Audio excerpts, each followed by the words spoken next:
Namaskar mitron. So here I am going to teach you worksheet 6 subject verb agreement.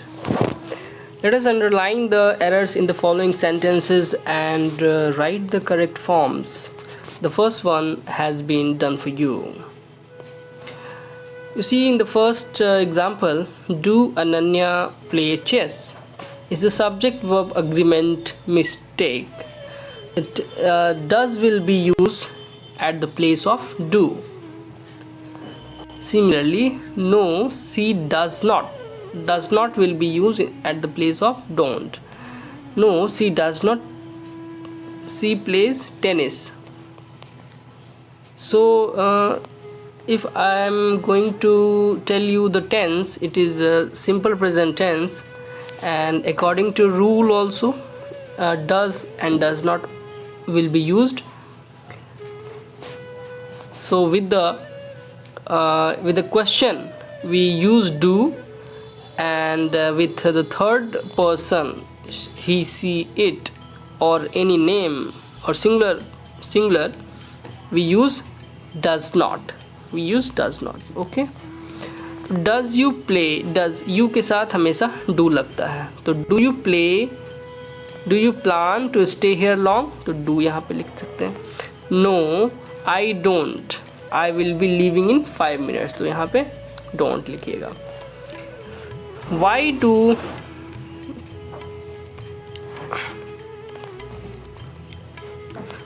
Do he keep, why does he के साथ does, तो यहाँ पे आप does लिखिए.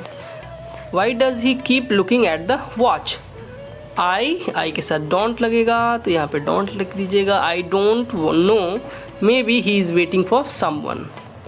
Now do you participate in the discussion, तो ये देखिए ये पास्ट की बात लग रही है, तो यहाँ पे आप डिड लगाएंगे. Did you participate in the discussion, तो डिड यहाँ पे लिख दीजिएगा. No I didn't, no I didn't. I kept quiet. Do Mayur speak Bengali, तो डज यहाँ पे मयूर नाम है तो उसके पहले डज लगेगा, तो यहाँ पे डज लगाएंगे. Does Mayur speak Bengali, he does not speak, he does not लिखिएगा. He does not speak much but he can read a little. Now does Kavita and Savita, अब दो नाम है, ये प्लूरल है, तो यहाँ पे डू लगेगा. Do Kavita and Savita study in the same class, no they don't, although there are twins. When do you go home last night, कल की बात है, लास्ट नाइट की बात है, पास्ट की बात है, तो यहाँ पे डिड लगेगा. When did you go home last night, I didn't go home, I stayed at my friends. Okay, तो जैसा कि आप यहाँ दे सकते हैं, डू के साथ अग्रीमेंट हम लोगों ने सीखा कि आई के साथ डू लगेगा, वी के साथ डू लगेगा, यू के साथ डू, यू के साथ यानी कि प्लूरल में डू, ही सी इट के साथ डज लगेगा, या कोई नाम हो यानी कि थर्ड पर्सन हो जिसके बारे में बात किया जा रहा है, whom we are talking about, सो यहाँ पे डज लगेगा. और बाकी ये सब प्लूरल है, दे भी प्लूरल है, तो उसके साथ हम लोग डू लगाते हैं और सिंगुलर के साथ डज लगाते हैं, और पास्ट टेंस में तो डिड लगता ही है. So let us do worksheet 7. What is in it? You have read the passage Girl Gang in the unit Thrill in the School Life. Read the following lines from the passage. All these lines tell you something about Alice. Discuss the subject verb agreement in the following sentence. Now we have to just discuss. My name by the way is Alice. ठीक है, आई के साथ am लगा, Alice एक लड़की है इसलिए is लगा. तो इस तरह से ही आप देख सकते हैं इसको. Worksheet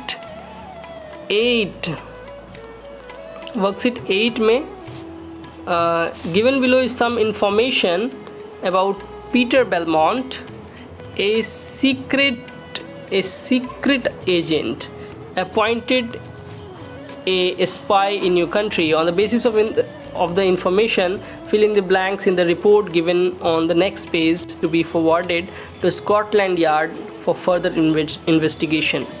So born Sydney, Australia, 25 years old, mother doctor, 2 brothers, moved to Washington at the age of 12, studied at University of California, did not finish studies, last job in bank, staying in London as a spy for 2 years.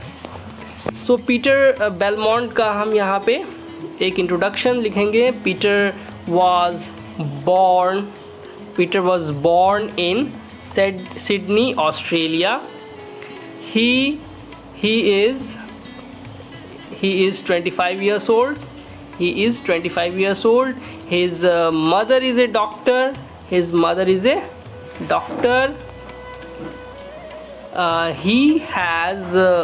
He has 2 brothers. He died at the age of 12. He moved to Washington at the age of 12. He studied at University of California. He studied at California University. He studied at University of California. ठीक है. He dash studies. Now he did not finish studies. His last job was in a bank.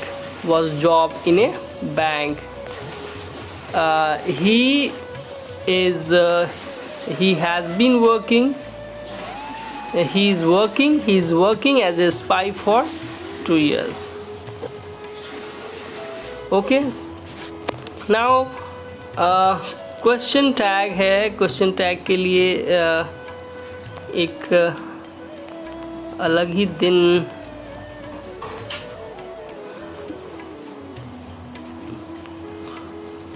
Okay मैं इसको explain कर देता हूँ. Worksheet 9. A tag question or question tag is used at the end of a sentence to ask for confirmation about something. जैसे मैंने कुछ पूछा कि क्या तुम जानते हो ना, तो तुम राम को जानते हो, है ना. तो जब मैं है ना बोलता हूँ तो एक कंफर्मेशन आपसे लेता हूँ कि तुम जानते हो, है ना, तो आप कहेंगे हाँ या ना. तो उसी को तो टैग कहते हैं, क्वेश्चन टैग. ठीक है. जैसे कि यहाँ पे Ranjana knows as well doesn't see. तो एक तरीका होता है इस तरह से बात करने का. Ranjana knows as well, Ranjana हम लोगों को अच्छी तरह से जानती है. रंजना हम लोगों को अच्छी तरह से जानती है ना. तो ये क्वेश्चन टैग हो गया. Satvik and Rama do their classwork. Don't they? I knew him too well, didn't I? I will pass the examination, won't I? It is raining, isn't it? We are better than our forefathers, aren't we? She was not copying answers, was she. तो आप देखेंगे कि इसमें जो verb है, जैसे ये simple present का उदाहरण है, तो नोज अस वेल है, तो यहाँ पे डू डज का प्रयोग करके हम लोग क्वेश्चन टैग बनाते हैं. यहाँ पे भी डू का प्रयोग है, तो यहाँ चूँकि प्लूरल है इसलिए डोंट दे से हम लोगों ने बनाया. यहाँ पे देखिए कि ये सिंपल पास्ट है, तो सिंपल पास्ट में डिड का इस्तेमाल होता है, तो डिडंट आई से हम लोगों ने बनाया. यहाँ पे विल है वर्ब, तो यहाँ पे वर्ब से ही वॉन्ट आई हुआ. इससे ये सेंटेंस है, तो इसलिए इजंट यहाँ पे यूज़ हुआ. आर है तो आरंट वी. और जैसा कि वी आई जो देते हैं हम लोग अकॉर्डिंग टू सेंटेंस ही देते हैं, अकॉर्डिंग टू नाउन प्रोनाउन ही देते हैं. तो C was not copying answer was C. और एक और महत्वपूर्ण बात जो मैं बताना भूल गया कि जब सेंटेंस जो है निगेटिव है, यानी कि वॉज नॉट है, तो क्वेश्चन टैग जो है पॉजिटिव में होगा, वॉज सी होगा. ठीक है, नॉट नहीं लगा होगा। लेकिन अगर ये सेंटेंस जो है वो अफर्मेटिव है और इसमें कहीं भी नॉट नहीं लगा हुआ है, तो यहाँ पे जब क्वेश्चन टैग हम लगाएंगे तो नेगेटिव क्वेश्चन टैग लगाते हैं। सो वर्कशीट 10 हम लोग कल करेंगे। और सो आज के लिए इतना ही। Thank you.